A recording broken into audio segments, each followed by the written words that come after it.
Welcome to the deep dive.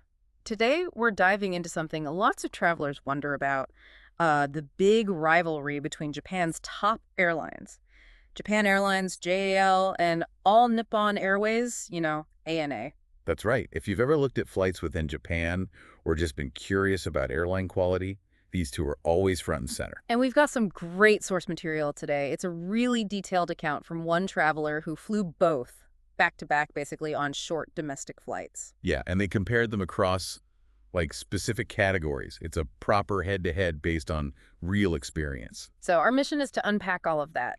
We're going to pull out the key insights, the surprises, the hits and misses from this traveler's journey. And see who actually came out on top in this specific comparison. Exactly. And why should you care? Well, understanding these kinds of real-world details, especially for those quick domestic hops, can honestly save you hassle and maybe even make your own trips better. It really cuts through the marketing gloss, you know? It's down to what it feels like to fly them. Okay, then. Let's get into it.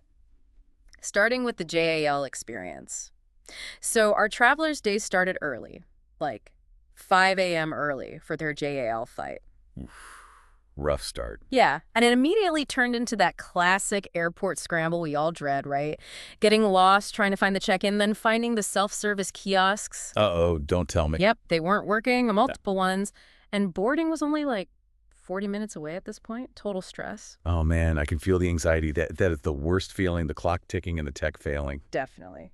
But they did manage to find a working kiosk eventually. Phew. Good. And they noticed something about the boarding pass. Yeah, apparently really simple looking, like way more basic than the ones you get in North America. Streamlined, maybe. Interesting. So despite the initial, panic, they got checked in. How did they rate that process? A 3 out of 5. So, okay, but not great because of those initial problems. They just made it in time. Right. And while waiting, did they notice anything interesting around the airport? They did. Took a look around before security and found some quirky stuff. Massage chairs, which are always nice. Mm-hmm. Actual Japanese TVs for sale, which seems kind of random, but okay. Loads of vending machines, obviously. And get this, a walkway that felt weirdly bouncy. Bouncy. Okay, that's a new one. Adds character, I suppose. Huh, yeah. And a local flavor. And it's worth layering in what other reviews, the ones mentioned in our source, say about JAL generally. Oh, right, the outside perspective. Exactly. People consistently rave about phenomenal service, really comfy seats, which is a big hint for later. Ooh, intriguing. That fruity juice gets mentioned a lot too. And just general efficiency. One review rated them 4 stars, specifically highlighted how staff kept everyone updated during a delay. So proactive communication. So that's a pretty high bar then, even before stepping on the plane. Definitely. Then came boarding, and this was apparently a real surprise. How so? No ID check, you just scan your boarding pass. That's it. Wow, really? In this day and age, that's different. Yeah, the traveler found it incredibly quick and easy compared to, well, pretty much everywhere else. And the boarding time itself was only 20 minutes before departure. 20 minutes. That seems impossibly short, especially if it's a full flight. I know. But because the scanning was so fast, they actually pushed back from the gate a few minutes early. Quick, that is seriously efficient. No messing around. Right. So smooth boarding, early departure, and then they got on the plane, and the seat became the main event. Ah, yes, the seat. Our source really focused on this. They really did. The traveler called it, and I quote, the most comfortable economy seat they'd ever sat in. Ever. That's a Really? huge state. Are we talking premium economy level? Pretty much. They compared it to premium economy, maybe even nudging towards business class quality feel, which is wild because the flight cost about $100 US. Whoa. On $100 domestic ticket. Okay, now I'm really interested. What made it so good? Specifics. Yeah, the source mentioned a really well-padded cushion, noticeably soft, an incredibly soft backrest too, and a nice, proper headrest. So actual tangible differences, not just hype. Exactly. It wasn't just fine. It was genuinely superior comfort. They initially gave it 5 stars just for the seat itself. And the other features, did they match up? Seems like it. Solid legroom, a good amount of recline, USB ports. They even gave out free headphones, plus a full power outlet, not just USB, and those cool dimmable windows. Nice. All the little conveniences that add up, especially the power outlet. Totally. Connectivity was good too. Wi-Fi was apparently quite quick. Entertainment had movies, though the TV was mostly Japanese, as you'd expect. Flight map was there, always a plus. And service. Did they get more than just the seat? They got that famous fruity juice in the water. But no snacks on this flight. It was only an hour long. Ah, okay. Fair enough for a short hop. He How'd was they rate the snack meal service then? 4 stars, acknowledging, it's hard to judge fully without a proper meal service. Makes sense. And the bathroom, always an important factor. Described as super clean, had everything needed, also got 4 stars. Okay, so summing up JAL, bit of a rocky start with check-in, but then incredibly efficient boarding, and crucially, a truly standout, super comfortable economy seat. Yeah, that seat seems like the defining factor here. Overall rating from the traveler for JL, 4.2 stars. A strong showing. All right, JAL definitely set a high standard, especially with that seat. Now, on to the challenger, ANA. How did they compare on the next leg of the trip? Well, the traveler was definitely keen to see, given ANA's reputation as, arguably the other best airline in Japan. So the check-in experience, any smoother this time? Not quite. More kiosk issues. Described as buggy and needing a billion button presses. Oh, come on. Again. Seems like maybe the airport tech wasn't having a good day overall. They did eventually get a boarding pass from a different machine, though. So neither airline totally aced the check-in part on this trip, sounds like. Pretty much. But interestingly, ANA also had that super short 20-minute boarding window listed. So that efficient boarding process seems standard for both major carriers there, even on bigger planes. Apparently so, even on what might have been a full, larger aircraft. It speaks volumes about their process. Now, while at this airport Osaka, the source mentioned the traveler found something really cool. Oh yeah, that was that. A public observation deck. Before security. Get out. Really? That's fantastic. You hardly ever see those anymore, especially outside security. A place to just chill and watch planes without the whole security ordeal first. Plus, there were weirdly normal shops nearby, like a furniture store and a candy store. A furniture store. In an airport before security. Okay, Japan continues to surprise. What does that kind of feature the observation deck tell you? For me, it says the airport experience isn't just about processing people efficiently, but maybe also about, enjoyment, making the waiting part less of a drag. That's a great point. A totally different vibe than just hurrying to the gate. But speaking of getting to the gate, there was a slight hiccup with ANA just before boarding. Ah, okay. What happened? A 10-minute delay. They announced a gate change only about 30 minutes before departure. Not terrible, but definitely a contrast to JAL pushing back early on the other flight. Exactly. Shows that even the best aren't immune to last-minute changes. But what about the general reputation? What did other ANA reviews say?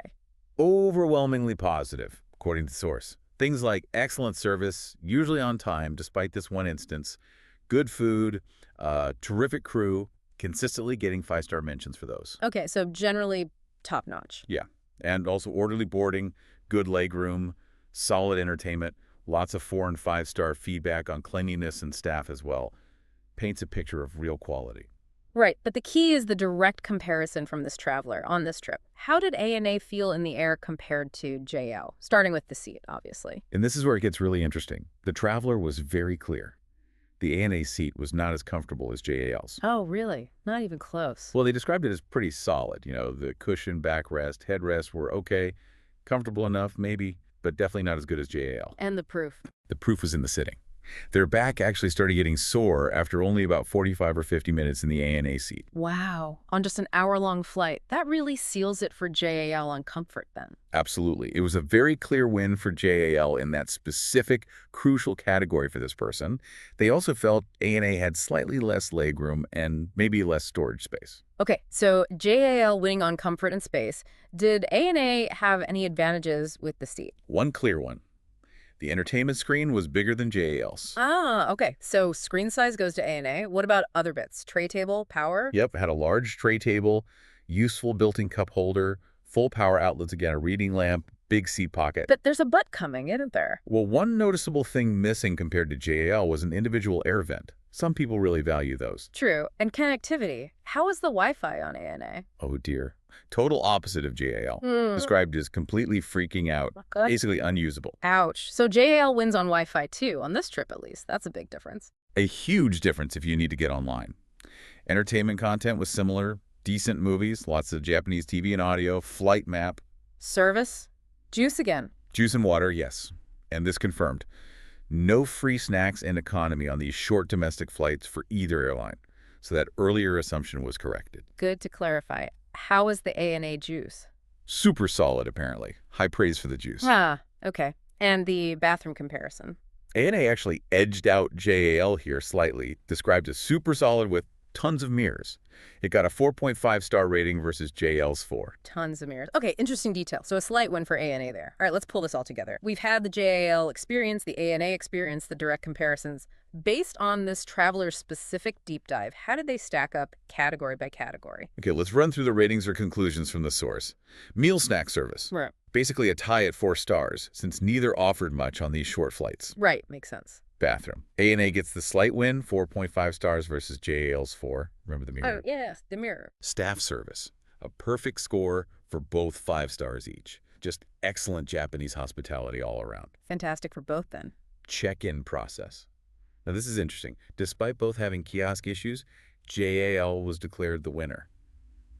Suggests maybe the ANA bugginess felt like a bigger hassle. Okay. So JAL takes check-in despite its own problems. But the absolute clincher category, seat comfort. JAL, clear winner. 5 stars, explicitly more comfortable, no soreness. Yeah. ANA. Well, not so much on that front. So if we tally it up, ANA wins bathroom, maybe check-in is a slight edge to JAL, staff is a tie, but JAL takes the massive comfort point. Plus, the Wi-Fi worked much better on their flight. Exactly. And that led to the overall conclusion from this specific traveler's comparison. Which was? Based purely on this journey, Japan Airlines came out rated as the best airline in Japan. Wow. So that seat comfort really tipped the scales. It absolutely seems like it did. It raises a fascinating question, doesn't it? How much do you, as a traveler, weigh one single factor like exceptional seat comfort against, say, a slightly better bathroom or potential check-in snags? Yeah, or even against those unique airport features like the observation deck near the ANA flight. Right. In this deep dive, it feels like the sheer quality of that JAL economy seat was such a standout positive, it overshadowed the minor advantages ANA might have had elsewhere. It made the core flight experience feel significantly better. So thinking about this for you, the listener, what's the takeaway? Maybe when you're booking, especially for shorter flights where you're not getting a full meal service anyway, maybe focusing on things like seat reviews or looking for reports on boarding efficiency, maybe those smaller things actually have a huge impact on how you feel about the flight. Definitely. It suggests that basic comfort and smooth processes can sometimes outweigh fancier amenities, particularly when the flight isn't that long. Or maybe finding an airport with cool pre-security perks is your priority. So the bottom line from this particular deep dive, JAL managed to edge out ANA, and it seems that surprisingly comfortable economy seat was the hero of the story. It really was. And it leaves us with a final thought to chew on. Airlines spend so much time and money marketing their fancy business class, their lounges, their entertainment tech. Right, all the high-end stuff. But imagine if more airlines put serious effort into just making the basic economy seat genuinely comfortable, like JAL apparently did here, even on cheap domestic routes. How much could that simple focus on core comfort change the game for the average flyer's experience and, maybe even their loyalty? That's a really interesting point. Maybe the basics matter more than we think. Definitely something to consider next time you're booking a flight. Food for thought? Absolutely. Keep exploring, keep asking questions, and we'll catch you on the next deep dive.